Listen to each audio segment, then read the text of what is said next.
હાર્દિક પટેલ પર જે રીતે રાષ્ટ્રદ્રોહનો ગુનો લાગુ કરવામાં આવ્યો છે ત્યારબાદ તેઓના પિતાએ સંદેશ ન્યૂઝ સાથે ખાસ વાત કરી હતી।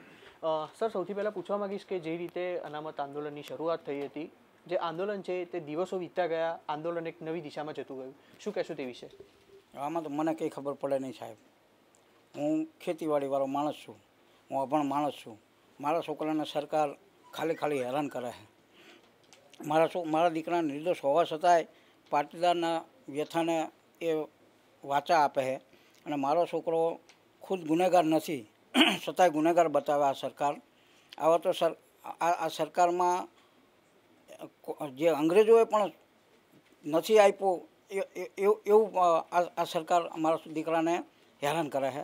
કાલે પકડ્યો તો, મેચ જોવા ગયો તો ટિકિટ હતી છતાં એને કોઈ ગુનો નથી કર્યો તો એને પકડી લીધો।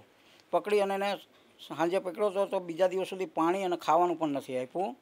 આ સરકાર એ માણસોને મારી નાખવા માટે છે સરકાર।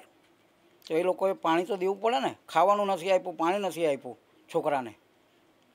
બિલકુલ, જે રીતે ખાસ એક જે ઓડિયો ક્લિપ છે તે પણ સામે આવી હતી, જેના પરિણામે સમગ્ર જે રાષ્ટ્રદ્રોહનો ગુનો છે તેની ક્યાંક ને ક્યાંક વાત થઈ હતી, તે વિશે આપનું શું કહેવું છે? મને એવી કંઈ ખબર જ નથી સાહેબ।